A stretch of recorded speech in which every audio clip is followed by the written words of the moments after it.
Hello and welcome to part 3 of our acoustic guitar series to make your acoustic guitar playing better. Today we're going to talk about a technique which is going to follow on very well from lesson 1 and lesson 2, and that's a technique called Carter picking.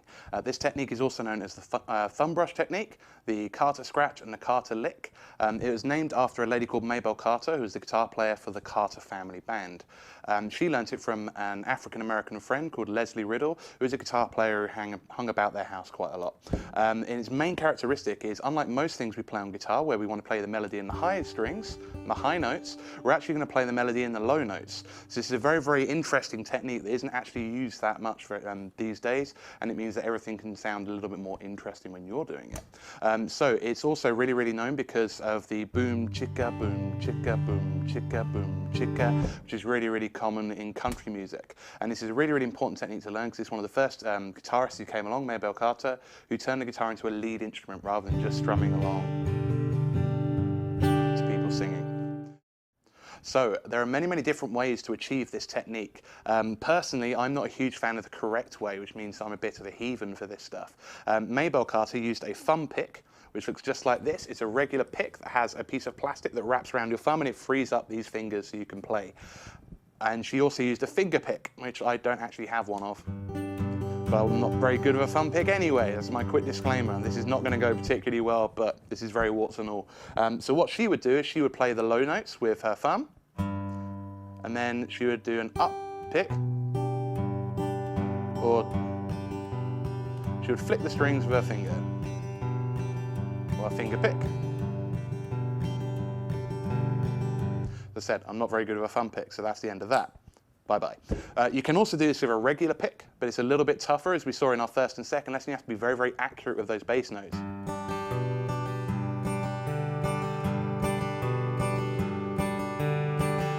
So you can do it with a little bit of practice, but Mabel Carter kind of did this she did it at an absolutely phenomenal superhuman speed, which I am nowhere near up to yet. But luckily I've got to play it slowly for you guys. You can also achieve this with hybrid picking. That's a combination of using your pick between your thumb and your first finger, and then using these fingers to do the flick. Again, not particularly good at this technique, so we go.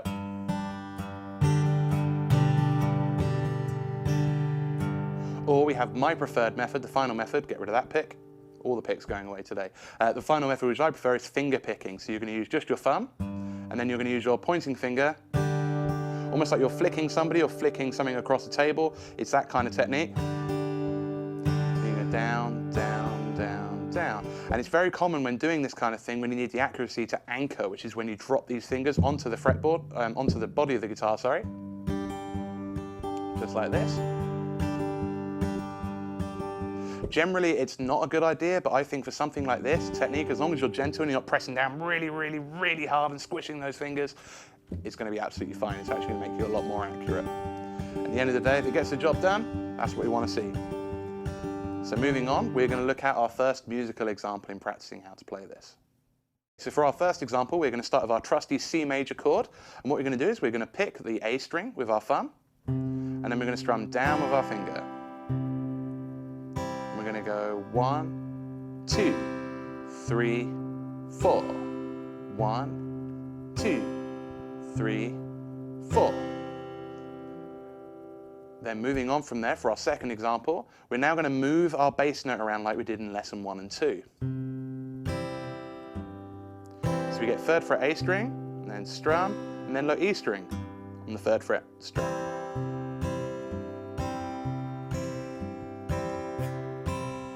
Then the final step is to adding some up strums. What we're doing here is we're just following that down strum with an up flick back, which is kind of okay because we're doing that anyway to bring our finger back to where it starts. So it's not actually a whole lot more work.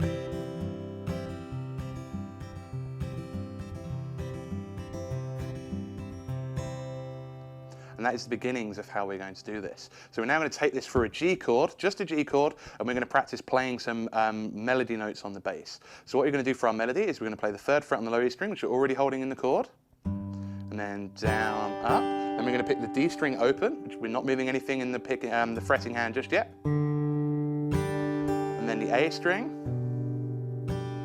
D string. And then what we're going to do is we're going to take this pointing finger, we're going to move it down a string, we have the 2nd fret on the D string, and then open D string, 2nd fret on the A string, and then back to the D string. So we get a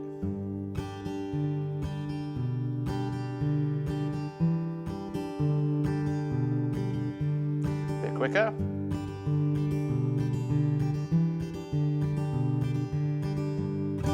That's our first musical example. And this is all borrowing notes from the G major pentatonic.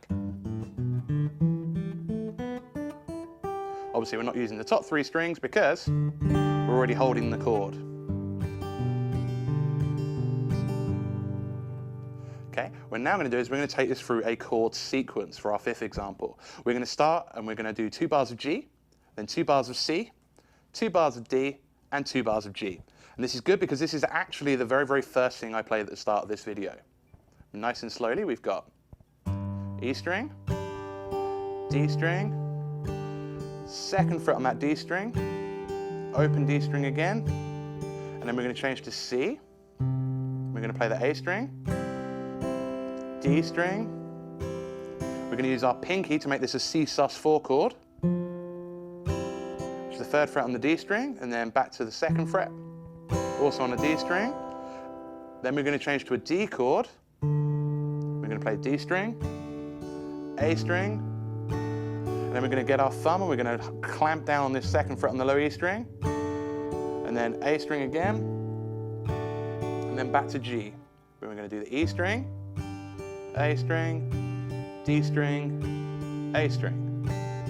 So one more time, a little bit quicker.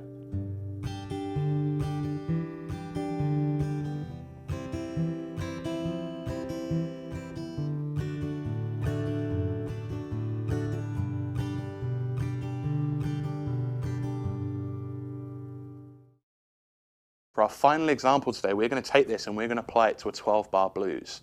So we're going to end up playing a blues bass line. I'm going to go through the bass line very, very slowly for each chord first.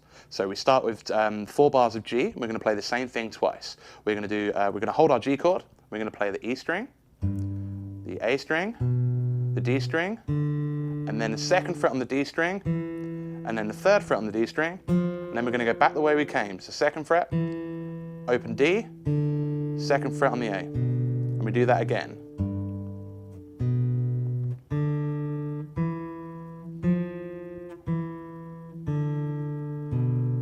And all we're going to do is we're going to add in just an up strum in between each note. So we're going to go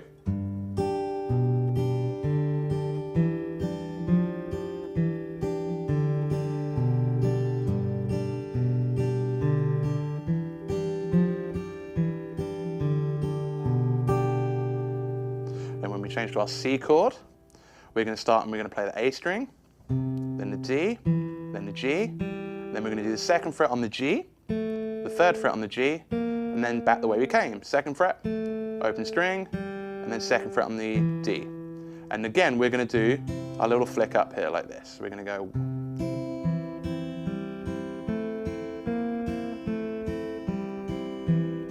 And then we're going to go back to G, exactly the same as before.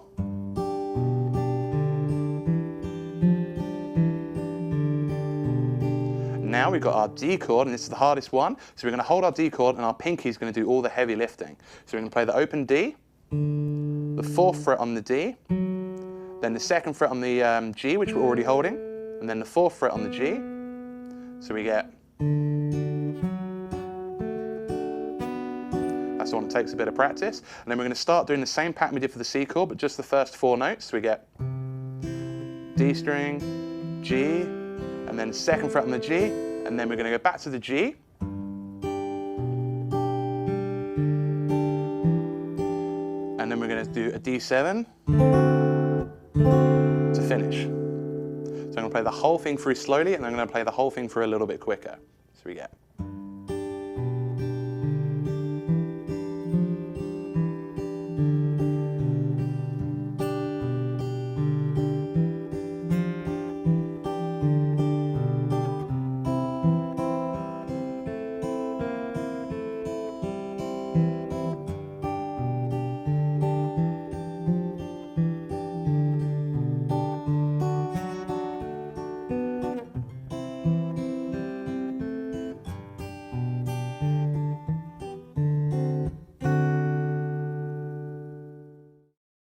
So this is then the whole example a little bit quicker.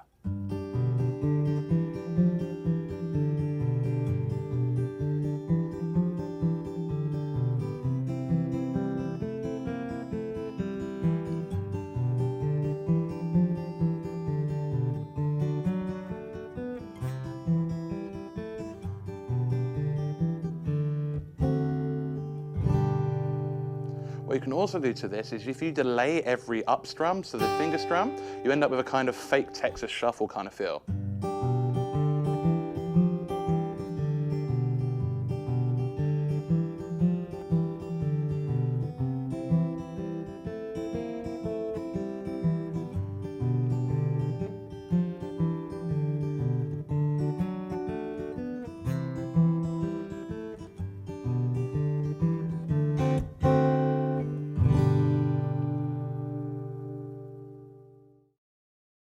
So that is the end of our kata picking lesson. If you follow the link below, you will find the tabs for this lesson and link to Dropbox.